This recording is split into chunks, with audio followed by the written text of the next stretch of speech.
The Steam Deck OLED has significantly better battery life than the regular Steam Deck, but what if you wanted to squeeze just a little bit more out of your deck, get a little bit more battery life, a little bit lower temperatures on the CPU and GPU, and a little bit lower fan curve? The answer for how to do this is called undervolting, and it's actually really easy because of some stuff that Valve has done recently. So first what I'll do is I'll give you my results from 3 games that I tested with undervolting versus stock, and then at the end I'll teach you how to do it yourself if it's something that you want to do. And while undervolting is relatively safe, just know that you do accept some risks if you're going to undervolt, and I'm not going to accept those risks for you. That's something you have to decide for yourself. And also, spoiler alert, if you're hoping to get way better performance or battery life or temperatures from undervolting, you're not gonna get them. You will get small improvements like I'm gonna show later in the video, but it's not gonna be anything earth-shattering. Okay, with those caveats out of the way, let's get into my testing methodology.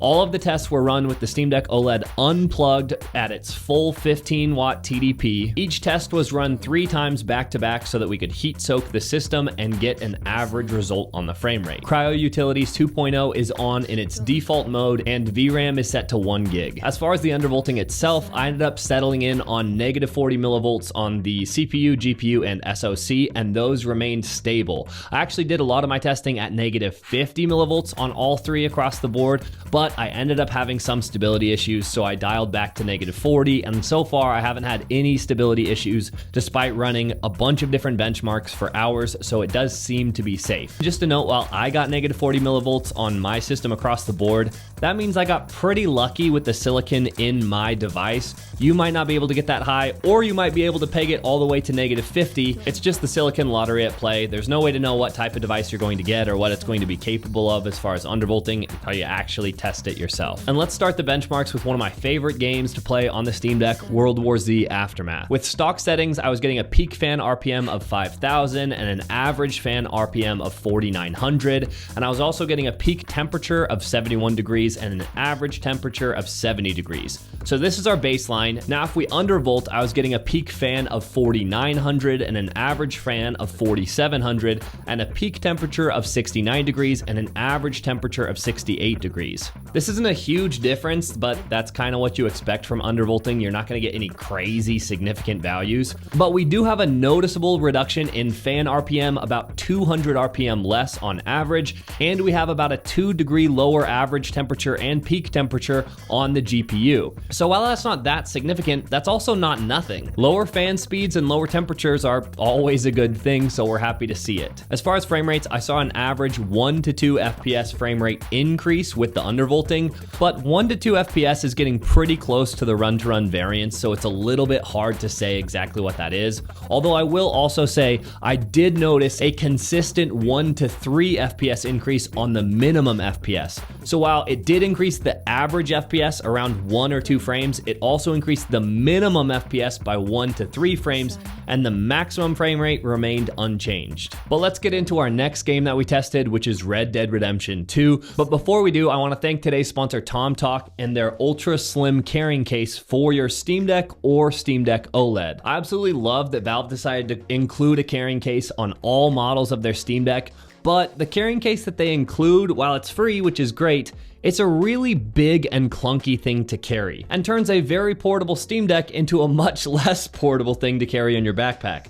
What Tomtoc did is they just slimmed down everything about it so the case is smaller in every dimension, especially in its thickness, while still providing great protection. The Tomtoc case also has a cover that provides extra protection for the screen itself, and it has a little pouch so that you can throw a bunch of micro SD cards in there if you want to keep them with you while you're on the go. I've used a bunch of Tomtoc's products at this point, and I've always been impressed by their build quality and their refined designs. So if you want to protect your Steam Deck without taking up so much room in your backpack, check out Tomtoc and their slim case down below. All right, let's get back to the undervolting. So the next game we tested is Red Dead Redemption 2, and here are the stock numbers. We had a peak fan curve of 4,950 and an average fan of around 4,900. We also had a peak temperature of 70 degrees and an average temperature of 69 degrees. When we applied the undervolting, the fans went down, but the temperature stayed the same. We had a peak fan of around 4,850 and an average fan of around 4,800, and a peak temperature of 70 degrees and an average temperature of 69.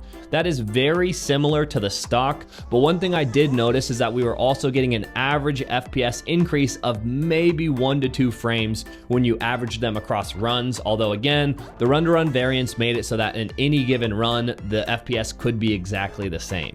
So not a fantastic showing here for Red Dead 2. Again, lower fan speeds are always welcomed, but what about Elden Ring? For stock Elden Ring, we got a peak fan curve of 4,850 and an average fan curve of around 4,800. We also saw peak temperatures of 71 degrees and average temperatures of 69 degrees. But when the undervolting was applied, we saw a peak fan of 4,807. There seemed to be a sticking point right at 4,807. Valve likes to run their fan at that speed for some reason.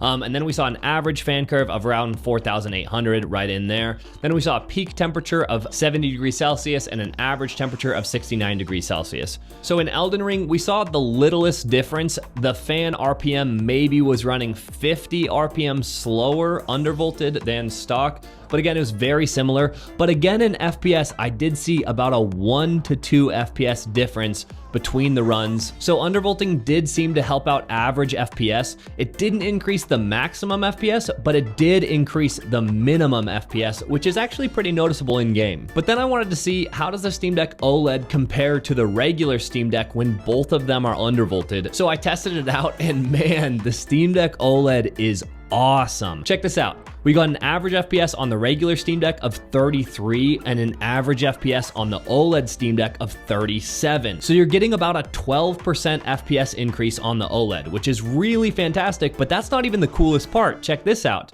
The fans were running at very similar speeds, although the regular Steam Deck was running about 100 RPM faster. But then when you look at the temps, the regular Steam Deck was averaging about 80 degrees Celsius, whereas the OLED Steam Deck was averaging about 69 degrees Celsius.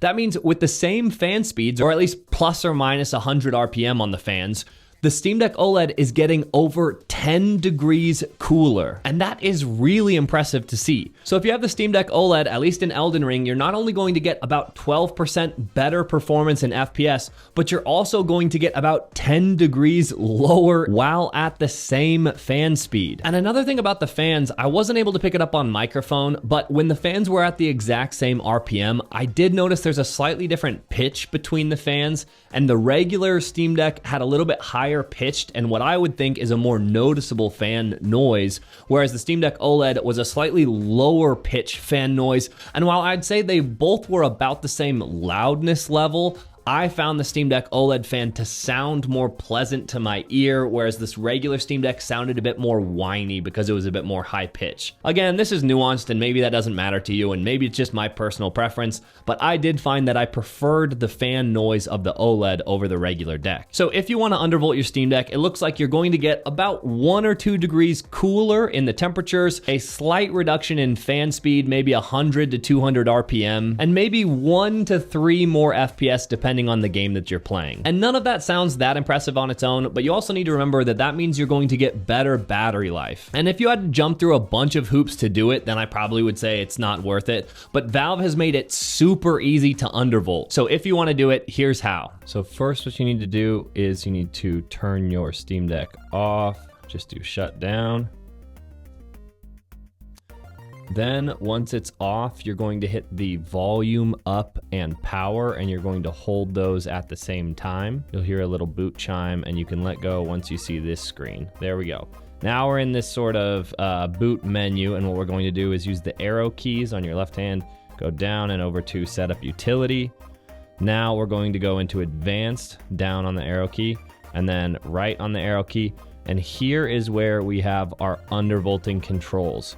So usually what you would do if you haven't done this before is you would go into this, hit A, change this to -10, which is the lowest amount that you can change it by. And now you would go run your testing to make sure it's still stable.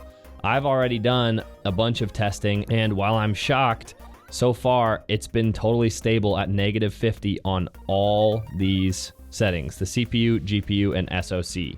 So then once you've changed them to whatever you want to do your testing with, what you're going to do is hit this select or start. It's this one, save and exit. And you hit that, says exit, save, change, say yes, okay. And now it's going to boot up normally into your SteamOS that you're used to. And I want to be really clear here. After you change these settings, you need to go run some benchmarks that will thoroughly push the CPU and GPU at the same time to make sure it's stable. But that's it.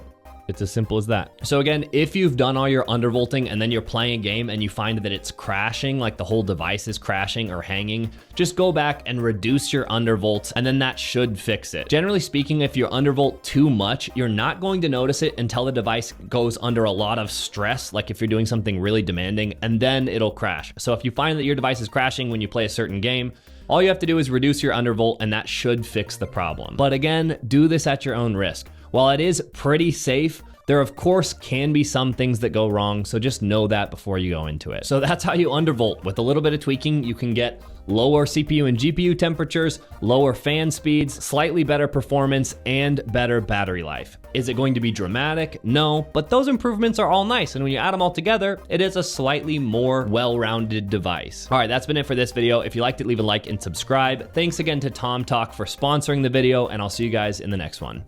Peace.